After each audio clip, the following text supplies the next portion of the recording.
Պարոն Մելքումյան, ազգային ժողով ներկայացվեց ընտրական օրենսգրքի արդեն վերջնական լրամշակված տարբերակը, Հայ ազգային կոնգրեսը եւ օրինաձի երկիր կուսակցությունը հայտարարությամբ հանդես եկան, նշելով, որ այսպես կոչված 4+4+4 ձևաչափով քննարկումների ընթացքում հնչեցրած դիտողությունները տեղ չգտան այս լրամշակված տարբերակում, ինչու Բարգավաճ Հայաստան կուսակցությունը չմիացավ նրանց հայտարարությանը, արդյոք տեքստը փոփոխված է ձեզ համար, թե ոչ։ Ի վերուս Բարգավաճ Հայաստանը ասել է, որ ինքը իր առաջարկները ունի, որը որ արձանագրված էր, փաստագրված էր եւ ուրեմն ընտրական օրենսգիրքը մշակողները դրանից տեղյակ էին ժամանակին, դեռևս այս 4+4-ից էլ առաջ, դեռևս առաջի անգամ դեկտեմբեր ամսին ենք մենք անդրադարձել այս սցենարին, բայց այն ժամանակ դեռևս նախագծի տեսքով չէր։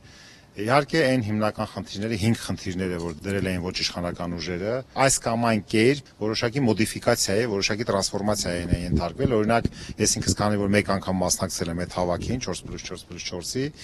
ընդունենք ասենք ցուցակների մաքրման մասին, որը մեկը դեմ չի, որ ասենք նաև քաղաքական ուժերը նախաձեռներ հենց հիմա այդ ցուցակների մաքրման գործընթացը եւ տեղեկատվություն ներկայացնել, ըստ այդմ դա փոփոխի, սա մեկ։ Երկրորդը դա այն է, որ կապված էր այսպես ընտրությունից անմիջապես հետո, երբ որ ամփոփում է գնում, պաշտոնական քաղաքված տրամադրելուն քաղաքական ուժերին ըստ մասնակիցների, որտեղ հիմնական օրինակ ես ինքս մի հարց եմ տվել, ընդունենք կարող ենք հրապարակել չմասնակիցների ցուցակը, բայց նույնիսկ եթե չենք հրապարակում, ասենք ընտրությանը չգնացածը, կարող է հաջորդ օրը գնա եւ ասի մի հատ տեսնեմ թե իմ դիմաց ինչ կա, որպեսզի դա լինի, հա, օրինակ եմ ասում։ Այս առումով ասվեց, որ իրենք կարող են մեզ համարակալած ներկայացնել տվյալ ընտրական տեղամասում, թե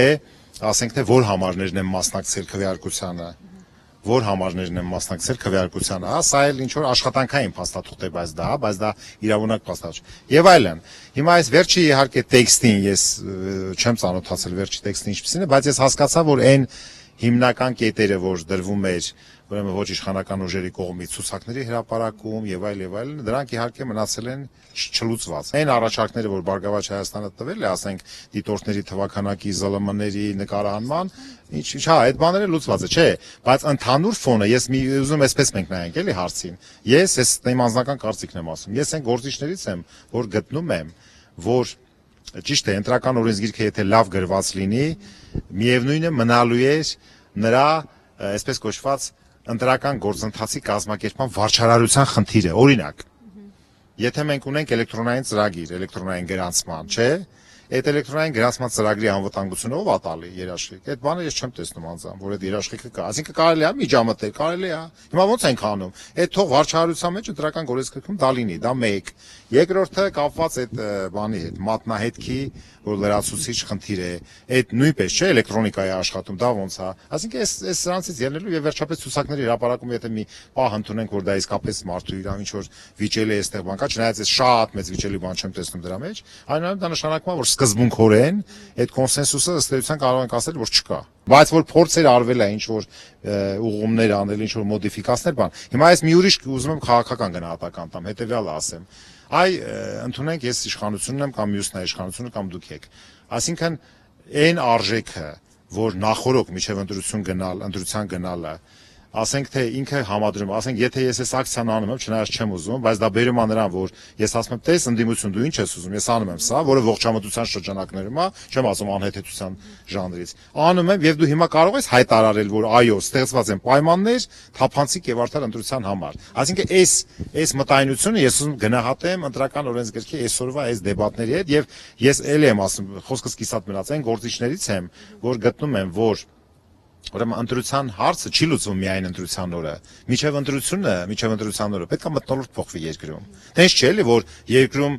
լավ չէ այդ առումով, մենք ունենք կասկածներ, խնդիրներ, մեկ էլ դրուկ գնում ենք ընտրության օրը, մեկ էլ պարզվում է, որ ինչ կատարյալ։ Դուք հավատում եք տենց բան, որ միջև ընտրության օրը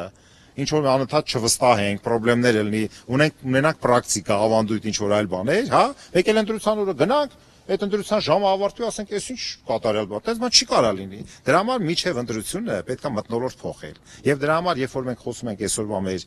ազգային համախմբման այս իրավիճակի Ղարաբաղ-ադրբեջանական, այս մեր իսկապես ազգային խնդիրը ես համարում, այդ խնդրի շուրջը ազգային շատ adekvat, շատ տրամաբանական եւ շատ ճիշտ համախմբման մասին, իմ ցանկությունը որպես անհատ, այն է, որ մենք կարողանանք այդ համախմբման ոգին փոխանցենք նաև ուրիշ ոլորտներ, որն էլ ադեկվատ հետընթաց հետ կգա եւ կսպասարկի այն շահը, որ այդ ազգային համախմբումը ինչի համար որ եղել է, ասենք եւ այդ առումով, ասենք ես կարող եմ բազմաթիվ առաջարկներ ասեմ, թե այն ինչ որ մենք ասել ենք, որ չի արվել, ինչի չի արվել, որը բերել է ռազմաարդյունաբերական համալիրում, որ ավելի այլ իրավիճակ պետք է ունենայինք, հա, որ պետք է մենք ունենայինք, ասենք գիտության, կիրառական գիտության, տեխնոլոգիական վերազինման, զենքերի մասով այլ իրավիճակ, հա, որ մենք այսօր ռազմաարդյունաբերական համալիրը ինքը պետք է հայտարարել ինքնին հիմնական նպատակ պետության, որպեսզի մենք կարողանանք առաջ ելնենք եւ այդ որ ճշնամին տեսնում է որ դու այդ առումով արդեն որոշակի առաջընթաց ու հավասարակշիռ վիճակում ես, ինքը ոչ մի անգամ ռիսկել չի անի։ Չնայած այս խնդիրը կոմպլեքս խնդիր է եւ դիվանագիտությունն է, եւ ասենք տնտեսական ներուժն է, եւ ռազմական ներուժն է։ Այդպես չէ՞ էլի որ մենք ասենք իսկապես զենքեր չունենք, բայց պետք է հասարակությունը իմանա։ Չէ, 80-ական չենք ասել, 80-ականներից 80-ականների տեխնոլոգիայի մասին է միգուցե խնդիրը, հա։ Այստեղ ուրիշ խնդիր է, այստեղ խնդիրն է, որ մենք կարողանանք ցույց տանք եւ իրականությունը եւ ժողովրդի մոտ լինեն, որ այո, մենք ցանկացած պարագայում զգոնենք, պատրաստ ենք նաեւ տեխնոլոգիապես, որովհետեւ հայերը ովքեր են, հայերն են մարդիկ են, ովքեր գիտության եւ արվեստի մեջ համաշխարհային համբավ ունեն, չէ՞։ Բայց ոնց է որ այդ գիտության մեջ համաշխարհային համբավ ունենք եւ մենք էլ չենք կարողանում առանձին վեցրած անկախ պետությունում կարողանանք գիտությունը նենց կազմակերպենք, որպեսզի դա մեր ամենաառաջի կետում գտնվող ռազմական ուրեմն գործին սպասարկի հավուր պատշաճի, հա։ Ճիշտ է, գումարներ է պետք ֆինանսական, դա էլ ուրիշ հարց է։ Ուզում եք մի բան ասեմ դրա հետ կապված, օրինակ Այդ որ խոսում են, որ պետք է այդ փողերը բերեն տեղը դնեն, չէ՞, հա, համաձայն ենք իհարկե։ Բայց որ 2 տարի առաջ, տարի ու կես առաջ, թե ինչքան ժամանակ բերեցին եւ դրոշմապիտակներ սահմանեցին։ Դու գիտեք այդ օրենքը տարբեր ապրանքների վրա, սկզբից քիչ, հետո ավելի, եւ շրջանառությունը 2-ից 3 անգամ աճեց։ Չէ՞։ Բայց չզարմացանք, ասենք այդ շրջանառությունը, որ աճել է, այդքան հարկեր քիչ էին, չէ՞ գնում։ Բայց ով պետք է դրա մասին մտածել, որ այն բյուջե չգնացած հարկեր դեռ շրջան։ Մեկև դրուք զարթնեցինք, ոնց որ ընտրության մասին եմ ասում։ Պարզվեց, որ 3 անգամ շրջանառությունները աճել է։ Այդ ասինքն բայց հետ չգնացինք նայենք, թե այդ որ աճել է։ Այդ չգնացած հարկերը, բաները, այդ ոնց է։ Հիմա էլ չէ դա կա։ Միգուցե ոչ թե պետք է 2-2.5 անգամ, կարող է 5-6 անգամ պետք է աճեին շրջանառությունները։ Այսինքն ես ընդհանրապես մի օրինակ եմ բերում։ Երկրորդ օրինակը կարող եմ բերել, որ գիտության նկատմամբ պետք է որ ասում ենք, որ պետք է գիտության ֆինանսավորումը սենց գնա, որ ստեղծել ենք արդյունաբերական գոտիների օրենք, որ բերես այդ ռազմաարդյունաբերական համալիրը դնես մի գոտում, ինքը լրիվ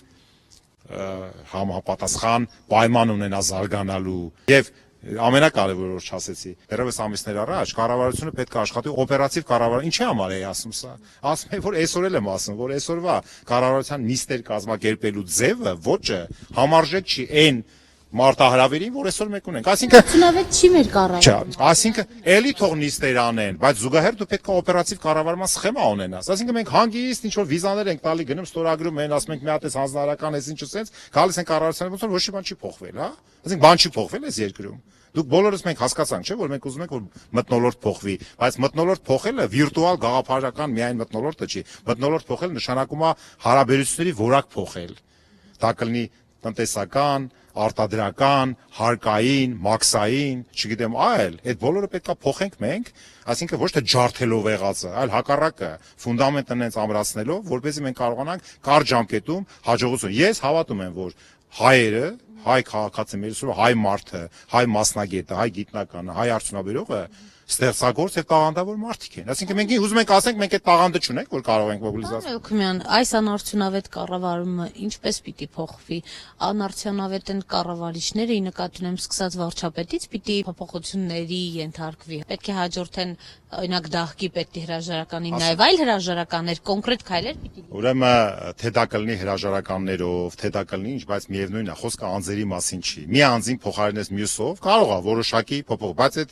այդ մակարդակների վրա գտնող անձերը չի որ որոշում են լուրջ քաղաքական որոշումներ ընդունելու մեխանիզմները պետք է փոխվի։ Լուրջ քաղաքական, հիմնական քաղաքական որոշումները ոչ միայն պետք է ընդունվեն, անել, այլև պետք է հետևողականություն լինի։ Ուրեմն առաջինը քաղաքական կամք եւ երկրորդը հետևողականություն։ Երրորդ դրա մասին անընդհատ ժողովրդին տեղյակ պահել։ Այսինքն ինչ նախանգարում, որ տարին 1-2 անգամ ուղերձով շատ հաճախակի հանդես գանք եւ ուրեմն անկեղծ արդարամիտ գնահատականներ տանք, չէ՞։ Ճիշտ է, աշխատողն է, չէ՞, սխալվում, տենց բան կա։ Բայց մենք ի՞նչն է խնդիրը, որպեսզի կարողանանք հարաբերությունների որակը փոխենք, այսինքն ասել ենք, որ պետք է 6 ամսում հասնենք այս նպատակին։ Դնենք եւ քայլերը ասենք ու հայտարարենք։ Մենք գնալու ենք, որ այդ sense մի բան էլ կա, չէ՞, ասում են զլմաները անընդհատ իրանք են գեներացնում չեղած, այ մարդ ոչ մի բան գեներացնելու բան չկա։ Եթե դու արդար, թափանցիկ դնում ես, ասում ես, այից բ քայլը, ես հասնում եմ այս ճանապարհով եւ հիմա սրանից հետո բոլորը պետք է հարկերը մուծեն։ Երկրորդ, սրանից հետո պետքա գիտությանը մենք տանք, բայց ոչ թե գիտությանը տանք, որ հենց այնպես ծախսեն։ Էդ էլ է խնդրեմ, գիտությանը որ փողը տալիս ես, այն վերահսկողը ով որ գիտության արտադրանքը պետքա վերցնի, դա էլ խնդրեմ ունի, հետո ա հսկում, ով է կազմակերպում պետական քաղաքականությունը գիտության ոլորտում։ Կար տենց բան դրած, չէ՞ որ կառավարությունը հաստատել էր, մենք ունենք գիտության կրթության նախարարություն, գիտության կոմիտե, հաստատել ենք, չէ՞ ծրագիր։ Հիմա բերեք տեսնենք այդ ինչ են արել։ Միգուցե այդ շատ թույլ թիրախներ էին դրված։ Կարող է այդ մարդիկ որ աշխատում են ոչ մի մեղքել չունեն, բայց այդ թիրախները adekvat չէր։